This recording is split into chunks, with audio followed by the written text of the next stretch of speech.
Kami barbar untuk Anda.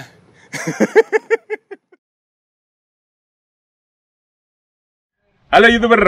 Nah, pagi ini kita akan review sebuah mobil elektrik, full electric car dari Citroen ya. Jadi mumpung di sini dan saya kenal yang punya, tuan rumahnya di Heilbronn ini, jadi kita pinjam mobilnya untuk direview. Kenapa? Karena mungkin ke depan di Indonesia kan juga teknologi motor listrik sudah mulai masuk dan beberapa bis besar sudah pakai elektrik, sehingga saya pikir ke depan pasti bis juga menggunakan ini. Nah, saya pilih tempat ini karena tempat ini unik juga teman-teman. Jadi ini di kota Heilbronn ada namanya hutan Waldheide. Di belakang sini dulunya tempat latihan militernya Jerman. Lalu setelah perang, perang zaman gak enak, itu ditempati oleh militer Amerika, karena militer Amerika punya stasiun militer di beberapa tempat di Eropa. Salah satunya ini. Dan kenapa yang ini istimewa? Karena ternyata dulu di sini disembunyikan, nggak tahu satu atau beberapa senjata nuklirnya Amerika di sini, guys. Jadi tahun 80 itu disembunyikan di sini. 85 ada kejadian kecelakaan, 3 orang militernya Amerika meninggal. Lalu ketahuan lah, oh di sini ternyata ada senjata nuklir. Demulah orang-orang Jerman ke sini. Akhirnya tahun 90 ditutup ya. Jadi ini tempatnya cukup bersejarah. Nah, sekarang kita akan langsung tanya sama Mr. Prayitno. Wah, ini perkenalkan. Halo. Halo YouTuber gitu. Halo YouTuber. Ini namanya siapa? Leonard. Saya panggilannya Leonard Prayitno. Beliau ini sudah lama di Jerman ya? Sudah lama di Jerman. Bekerja di perusahaan otomotif di Jerman. Ya, kita supply beberapa merek mobil internasional. Jadi ya saya tahu sedikit banyak tentang mobil. Oke, yang ini lulus guys, lulusan Jerman. Ini lolosan Jerman. Pekerjaan tepatnya apa? Saya bekerja sebagai insinyur sistem. Jadi kalau bahasa Inggris namanya sistem engineering. Jadi kita ya mendefinisikan mobil itu sebagai suatu sistem yang mempunyai beberapa subsistem. Jadi dari saya ada di bagian sistem itu, saya mendefinisikan kepada subsistem saya, misalnya setir atau rem atau radar atau kamera. Kan sekarang mulai banyak mobil-mobil yang menggunakan sensor yang macam-macam buat asisten driving gitu. Oke. Nah itu guys, nanti kita tanya lebih lanjut. Tapi sekarang balik ke mobil ini. Ini mobilnya tipenya apa Pak Leonard? Ini Citroen, kalau orang Prancis bilang Citroen C4, C4 ya. Kalau orang Jerman bilangnya C4. Jadi di satu seri itu C4 ada Citroen mengeluarkan beberapa model. Ini yang full elektrik. Ada juga mereka yang pakai bensin, ada juga yang pakai solar, ada juga satu platformnya sama. Kamu bisa pilih motornya pakai apa, atau kamu mau sensor yang macam-macam, kamu bisa nambah lagi paket-paketnya sendiri gitu. Oke. Terus kenapa kok Pak Leonard milih mobil ini? Oh, itu sih masalah gampang ya. Ini saya tidak beli, saya cuman istilahnya kalau di Jerman tuh kita abu itu apa ya? Abonemen. Langganan ya. Jadi kita bayar satu harga gitu.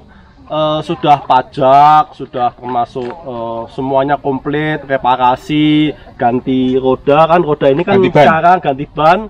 Sekarang kita pakai yang ban musim panas. Nanti kalau mau masuk mulai musim dingin, ganti ban musim dingin, itu sudah termasuk semua pokoknya. Jadi kita tinggal bayar ke mereka satu harga, sudah termasuk semua. Kita tinggal beli. Kalau listrik ya tinggal nambah listrik, atau bensin ya kita beli bensin sendiri. Berarti ganti oli, servis, semuanya termasuk ya.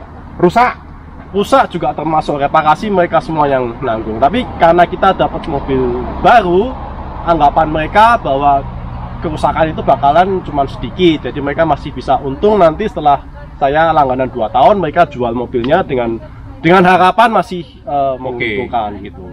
Dan alasan kenapa saya pilih mobil ini, sebenarnya saya bukan maniak mobil ya, karena harga langganannya waktu itu paling murah. Ini orang Indonesia yang udah jadi orang Jerman guys, jadi pemikirannya udah Jerman banget. Mobil itu cuma dilihat ya, apa tadi dibilang? Alat transportasi. Selama mobil bisa menghantarkan saya dari A ke B, itu buat saya cukup gitu. Mungkin kalau ada AC-nya sedikit ya saya senang, atau misalnya ada kameranya atau ada radarnya bisa membantu saya dalam mengemudi ya saya juga senang. Tapi ya selama A ke B bisa selamat, selesai. Cukup buat saya. Jadi ini bukan entusias otomotif guys, tapi ya ini kita lihat ya. Terus apa aja keistimewaannya mobil ini, Pak Leonard? Ini keistimewaannya sebenarnya cuma satu, ini mobil elektrik, dan dia cuman disediakan dalam versi yang paling bawah itu cuman disediakan ada kamera di sini. Di sini ada kamera yang bisa melihat ke depan. Fungsi kameranya itu sekarang untuk membantu saya supaya kalau saya di jalan tol kan kelihatan garisnya itu. Dia membantu saya supaya tidak keluar dari garis saya gitu. Oke. Jadi namanya lane keeping dia namanya. Jadi kalau saya mulai agak teledor atau saya lagi, mestinya nggak boleh ya, tapi kalau orang tetap pakai main pakai handphone gitu kan, saya lagi ngelengos sedikit atau diajak ngomong sama istri saya gitu. Kadang saya agak miring gitu, nanti dia bisa membalikkan setir saya supaya agak kembali ke tengah gitu. Dia bukan bunyi. Dia langsung bypass sistem langsung ngembaliin. Iya. Wah. Berarti dia udah mulai intervensi mengemudinya kita. Iya, tapi cuma sedikit. Karena selama kalau kita memang kita tahu kita mau jadi kalau kita mau pindah jalur, kita aktifkan lampu sen kita ya, dia fungsinya hilang sedikit sampai kita berada di jalur kita sendiri. Tapi selama kita nggak sen ya, dia bakal mengembalikan kita sedikit. Tapi kalau kita tetap double, kita memang mau lewat sana ya, dia menyerah. Akhirnya dia cuma kasih tahu sedikit kamu masih ke sini, tapi kalau kita tetap mau ke sana ya dia bakal menyerah. Makanya dia itu cuma dinamakan sistem asisten.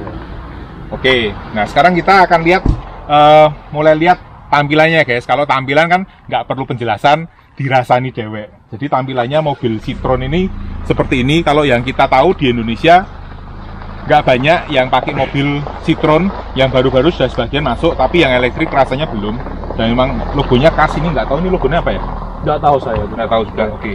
Ini semua grill ada karena ya itu tadi dia punya yang versi bensin sama versi diesel. Kemudian lampunya udah LED semua. Dan di sini mobil Porsche pun kemarin lampunya LED seperti ini, 4. Keren sih daylightnya, jadi terlihat sportly. Dan nggak tahu ya, mungkin karena mobil Prancis berkesenian, ini banyak banget lekukan-lekukannya. Yang ini ngelekuk, ya kan. Kemudian di sini ini ada lekukannya juga. Kalau yang di sini sih sebenarnya banyak body-body yang memang sengaja dilekuk untuk sebagai struktur juga. Jadi saya rasa wajar lah. Ke belakang sini, nah ini bagus sih lekukannya gini. Jadi mobil ini kalau di Indonesia rasanya sekelas sama HR-V, atau kalau di sini bandingannya sama Mercy yang B-Class. Kemudian dari belakang sini bisa dilihat ini juga kayak CHR-nya Toyota ya. Nah, jadi ke belakangnya melengkung banget. Jadi bagasinya kecil. Bagasinya mana sini ya? Oke teman-teman, ini bagasinya kecil karena atapnya udah langsung ke bawah gini. Jadi secara real hitungannya volume mungkin ya cuma ini toh ya, yang kotak. Terus atasnya ya cuma biar bisa lihat lah. Ini di sini tidak ada yang istimewa toh, ban serep di dalam sini ya? Tidak ada, ini kabel-kabel untuk nge-charge mobil. Ban serep? Ban serep tidak ada. Kalau mau beli ya ada lagi, tapi yang ini tidak ada.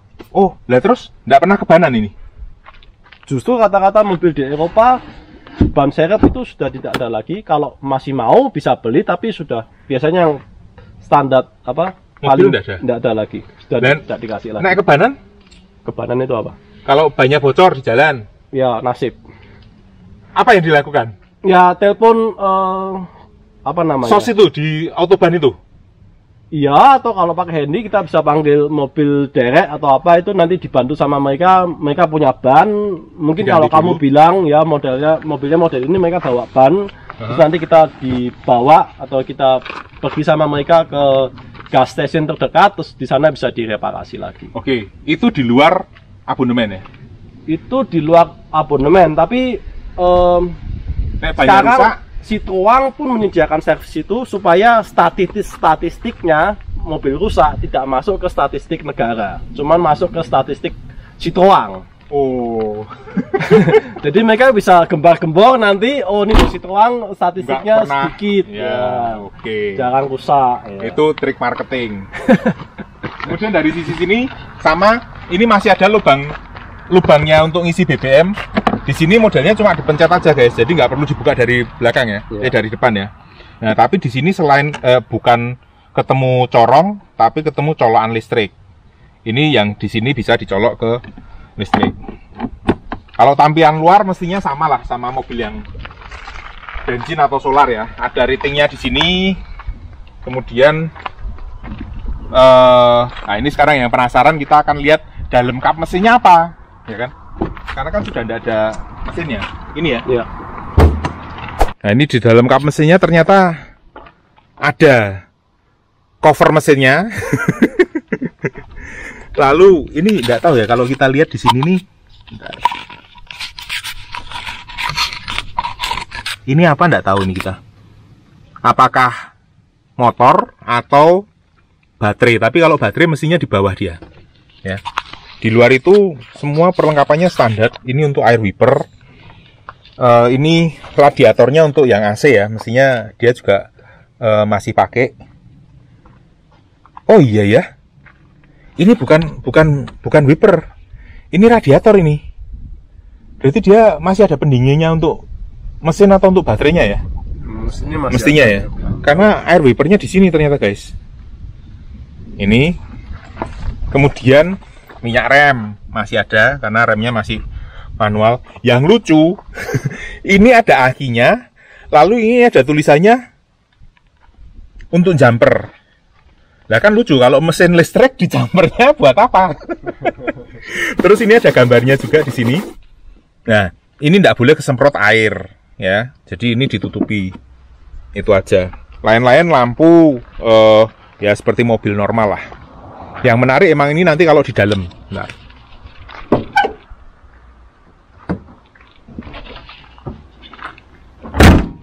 Oke, dalam kokpitnya kita akan lihat.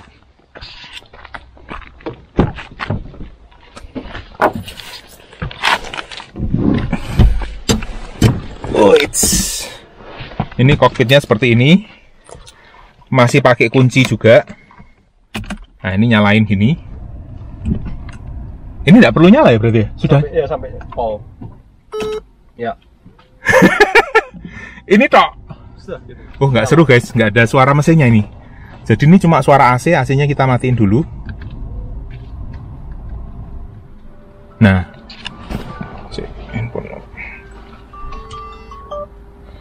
Nah, begitu AC-nya mati, ini cuma ini apa? Saltency das Fahrzeug for dan verlassen. Mau apa namanya keluar, jangan lupa matiin ya. Gitu. Oke, dia bilang gitu guys. Jadi kalau mau keluar harus matiin lampu. Di dashboardnya ini, kemudian di setirnya ya biasalah ini untuk assist untuk volume. Seperti ini volume, telepon. Tapi ini enggak jalan oh ya. Ini enggak. Ya jalan kalau mau bisa. Kalau kamu nyambung ke lagi assistnya berarti bisa. Asisnya cuman buat ini apa namanya? Bukan up kecepatan. Atau kecepatan yang ditarget 120 120 terus. Oke. Tapi nggak bisa berkurang kayak yang di VW itu. Oke. Lalu di sini sudah pakai LCD. Jadi ini strom flux, ini artinya aliran stromnya. Oh, bahasa Indonesia juga sama ini. Strom. Motornya ini di depan, baterainya di tengah ini. Ya, jadi kalau dia ngerem atau apa, dia bisa juga statistik. Lah, statistik ini yang biru ini yang digunakan. Itu nanti ada tulisannya kalau pas jalan sini berapa kWh per 100 km. Yang hijau ini yang dihasilkan. Jadi kalau pas kita ngerem, dia regenerative braking disimpan ke baterai lagi. Ya, ini untuk kalau mau ngecas. Nah, ngecas ini bisa, dia bilang valency dicait itu artinya kamu milih waktunya, karena katanya kalau malam setrum di sini juga lebih murah. Jadi disetel nanti katakanlah jam 10 malam dia baru ngecas, sehingga dapat setrumnya lebih murah. Lain-lain sama, ini knop AC, auto, AC max, ini kanan kiri bisa ngatur sendiri, kipasnya, lalu ada colokan charger, ada 2, dan di sini, nah ini yang menarik juga ada drive mode-nya. Saat kita pencet drive mode, ini ada pilihannya normal sama ekonomi. Kalau misalkan kita ke atas, nah normal, itu ya jalan biasa, ini bisa 76 km. Kalau kita masukin ke sport, kita nggak ngerti berapa ini ya. Berkurang sedikit itu kira-kira. Oh, jadi 72. Tapi itu masih tergantung medannya sama pembawaan kita ya, kakinya. Itu. Di bawah sini ya sama, pedalnya cuma gas sama rem. Itu. Terus kompartemen-kompartemen ini handbrake belakang ya kecil lah, kayak kelasnya HRV ya. Terus ini juga ada laci. Jadi sekarang kita akan coba jalan aja guys, daripada ribet. Oke guys, ini kita akan dengerin kalau mobil ini nyala dan jalan ya. Karena kalau saya bawa, takutnya nanti kalau ada apa-apa, asuransinya bermasalah. Karena saya bukan yang boleh bawa mobil ini. Ini udah nyala ini, nggak ada suaranya ini. Oh itu.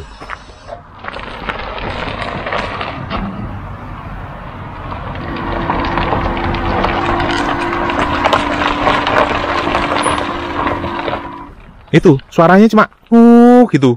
Dan kita kalau di dalam ya suaranya suara. Nah, kita lihat yuk di dalam seperti apa yuk.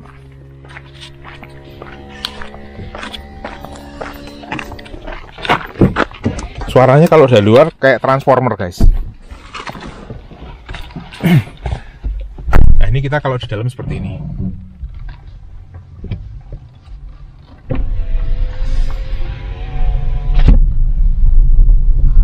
Bener-bener nggak ada suaranya. Dan ini, nah ini ada sebentar sih.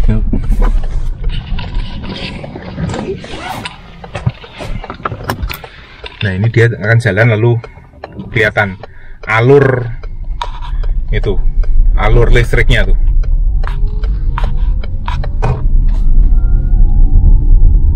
Ini sudah tidak ada lagi suara mesin ya Pak Leonard ya? Ya suara mesin yang ning itu kan, karena tetap kita ada mekaniknya kan, walaupun betul, mungkin bukan apa yang bum bum bum kayak bensin, tapi tetap ada apa yang berputar pasti menimbulkan suara sedikit. Oke, terus kalau misalkan ini di luar kan orang juga tidak dengar suaranya kan? Ya. Berarti bisa jadi orang tiba-tiba wes. Ya, jadi sekarang tuh kayak misalnya mobil-mobil yang sport yang mulai apa elektrik ke elektrik, mereka juga ada namanya acoustic engineering namanya. Oke. Apa itu? Mereka berusaha membuat simulator buat suara mesin. Jadi kalau orang mau bisa pesan ya? Ya bisa pesan yang akustiknya supaya tetap suaranya, suara motor yang bergaung-gaung itu tetap ada gitu. Oke. Atau misalnya kalau di lapangan parkir itu kan kadang-kadang kalau ada orang-orang yang tidak terdengar suara ada mobil lewat listrik, kita juga bikin suara-suara kalau misalnya di bawah 10 km ada mobil yang mengeluarkan suara sedikit supaya orang tahu gitu ya. Oke guys, ini kelihatan sekarang kita lagi turunan. Sekarang ngerem dia. Ya, sekarang dia ngerem, dia mengembalikan dari motor, mengembalikan energi ke dalam baterai aki kita. Kelihatan kan sekarang hijau, jadi sekarang kita istilahnya bukan menghabiskan baterai tapi mengisi baterai ya? Karena sekarang lagi turunan. Oke, itu reviewnya tadi mengenai mobil ini guys. Jadi sekarang ya tanya-tanya sedikit lah sama Pak Leonard ini. Kemarin saya kan naik mobil ya, VW Transporter yang camper ya. Nah itu aku bilang di jalan itu dia tak setel cruise controlnya 140 misalkan itu. Terus saat kita mendekati mobil depan itu kan jadi lebih pelan ya. Terus nanti misalnya pas tak sen kiri pindah jalur, dia tahu di depan tidak ada mobil, dia kenceng lagi ke 140. Lah itu sistem-sistem seperti itu di sini sudah normal ya? Ya, di sini kita bilang itu SAE level ya. Jadi SAE level itu sudah internasional standar. Ada dari level 0 sampai level 5. Level 0 itu berarti kita tidak mendapatkan bantuan dari sistem. Jadi benar-benar kita manual driving, gas, rem, segala macam. Tadi saya cerita tentang kamera yang bisa membantu saya ya supaya tetap berada di dalam jalur kita. Itu namanya sudah ada bantuan. Jadi kalau kita bilang kita dibantu dalam kita bilang kalau ke depan tuh longitudinal, kalau kanan kiri itu lateral. Di level 1 itu cuman longitudinal, cuman jaga jarak yang kayak tadi Tony bilang itu, atau yang tadi lane keeping itu yang cuman lateral. Jadi kalau ada satu sistem itu kita bilang itu sistem level 1 ya. Kalau sistem dua sistem itu di longitudinal sama lateral itu dikombinasi. Jadi sistemnya kita bisa bilang kecepatannya segini, jangan meninggalkan jalur, itu sudah kita mulai bilang itu sistem level 2. Jadi sistem sudah mengambil alih, bukan mengambil alih, salah. Sudah membantu kita dalam longitudinal sama lateral. Itu tingkat secara bersamaan, ya itu yang level 2. Nah, ini level 3 kita sudah bilang itu namanya automated driving. Jadi benar-benar sistem mengambil alih dalam suatu area tertentu. Misalnya kita bilang yang paling gampang itu di jalan tol, karena nggak ada orang, nggak ada sepeda, nggak ada lampu lalu lintas, benar-benar istilahnya gampang lah. Cuman mungkin ya kecepatan tinggi tapi gampang. Sistem kita bikin supaya bisa mengambil alih kendali mobil secara longitudinal dan lateral. Dan kita boleh misalnya main handy, itu diperbolehkan eksplisit, atau mau nonton video itu juga boleh. Tapi nanti sistem bilang, oh di depan ada sesuatu situasi yang tidak bisa dihandle. Nanti sistem bilang, driver tolong ambil alih kemudi kembali. Itu sekarang kita lagi bingung itu berapa lama kita bisa berapa lama si driver itu bisa mengambil alih kemudi lagi. Jadi dari nonton video itu sampai dia melihat kondisi jalan, sampai dia bisa mengambil alih kemudi lagi itu berapa lama. Ada yang bilang 2 detik, ada yang bilang 10 detik, ada yang bilang 20 detik. Itu masih sesuatu yang kita masih harus kita research lagi. Itu level 3? Itu level 3. Jadi cuman ada di satu daerah tertentu, misalnya jalan tol ya gitu. Nanti level 4 kita sudah bilang kita sudah mulai melebarkan wilayahnya kembali, misalnya jalan tol sama kota ya. Itu level 4. Sampai sekarang ya masih belum ada yang berhasil. Ya berhasil mungkin dalam tahap prototip mungkin sudah ada ya, tapi yang sampai dijual keluar itu belum ada. Yang sampai benar-benar sudah ada di jalan itu belum ada. Mungkin ada tes area yang buat level 4 itu mungkin ada, dan di sana diperbolehkan level 4, tapi yang belum benar-benar yang sampai luas sekali yang dijual secara massal. Nah, nanti level 5 itu yang benar-benar sudah tidak ada setir lagi, dan kita cuman bilang aku mau ke ini atau apa, pakai app, kita mau tolong jemput saya di sini, saya mau ke sini, nanti dia menjalankan sendiri. Itu level 5. Itu level 5. Masih science fiction. Ya masih, ya kita bilang mungkin masih 10-20 tahun lagi ya. Di Jerman sampai level berapa? Di Jerman problemnya, kalau di Amerika dia sudah boleh, beberapa kota sudah mengizinkan, di Jerman dan di Eropa itu masih belum boleh. Jadi ada namanya convention Vienna ya, di mana tanggung jawab kemudi itu masih di sopir. Nah sekarang jadi artinya kita sampai sekarang cuma bisa sampai merilis mobil yang level 2 di Eropa. Oh gitu? Ya, jadi level 3 belum ada, belum dirilis sekarang. Tapi karena teknologinya sudah ada? Teknologi sudah ada. Dan yang sekarang ada beberapa, ada satu merek mobil yang sudah mendapatkan izin sebagai uji coba. Itu pun cuman di jalan tol dan di situasi macet. Jadi di mana jalan tol macet kayak di Jakarta kan banyak, itu kan kita cuma maju mundur itu kita bisa bilang ke sistem tolong ambil alih ini sampai macetnya selesai. Ya, itu baru tahun ini keluar. mobilnya saya rasa masih belum ada, mungkin akhir tahun baru ada. Terus sedang dibicarakan kembali bahwa yang konvensi Vienna itu mau dihapuskan supaya kita bisa loncat ke level 3. Oke. Mobilnya mereknya apa boleh tahu nggak? Mercedes. Oke, Mercedes ya. Loh, tapi sekarang yang saya mau tanya, di Amerika itu katanya Tesla itu sudah orang ada yang di jalan raya tidur gitu, Teslanya jalan sendiri gitu. Ya, itu berarti level berapa itu? Itu sebenarnya Tesla itu masih level 2 atau mungkin level 2 plus, di mana sopir masih bertanggung jawab, tapi dia boleh melepaskan tangan. Tapi sebenarnya dia masih bertanggung jawab. Jadi kalau ada apa-apa, kecelakaan atau apa, yang sistem tidak bisa handle, dia yang bertanggung jawab. Sebenarnya Tesla mereka bilang itu autopilot, tapi sebenarnya kalau kita orang Jerman bilang pilot itu autopilot itu sudah level 3 ke atas. Jadi sebenarnya autopilotnya Tesla itu masih level 2 atau level 2 plus. Oke. Dan sebenarnya sopir masih harus bertanggung jawab.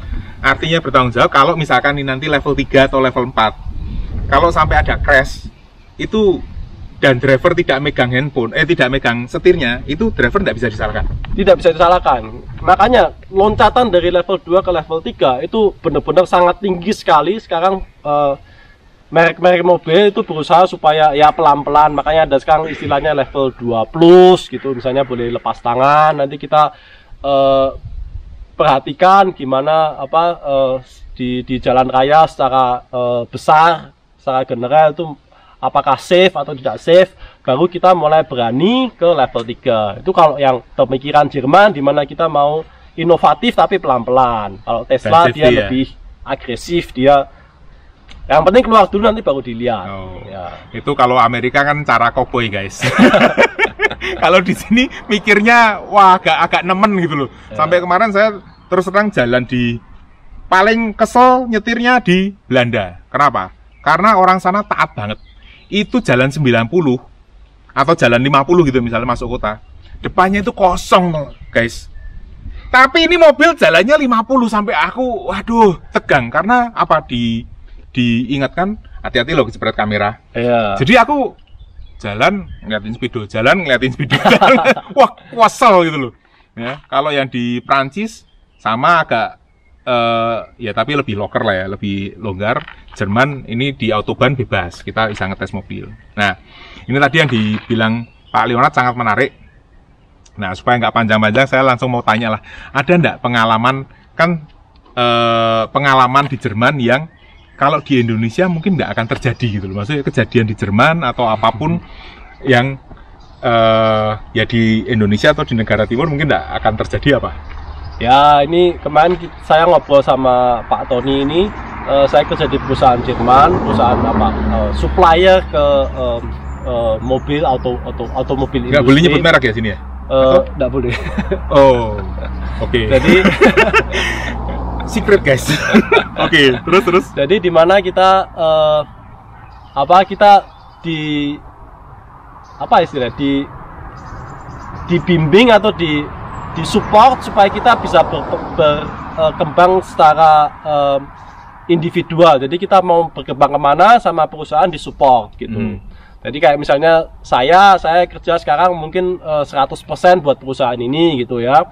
Terus waktu itu anak saya masih kecil, masih TK, masih SD. Saya bilang ke perusahaan saya, aduh saya mau meluangkan waktu untuk anak saya. Ya sudah, kamu boleh mengurangi 100% itu ke waktu itu saya sampai ke 80%, dimana saya kerja cuma 6-7 jam sehari. Terus sisa waktunya bisa saya pakai buat main sama anak, atau belajar sama anak misalnya begitu. Okay. Tentu saja gajinya berkurang tapi ada gitu loh. Ada kemungkinan untuk begitu. Ada yang contoh lain teman saya gitu misalnya dia sudah bosen, dia bikin program terus di perusahaan saya. Yeah. Oke, nanti kita cut.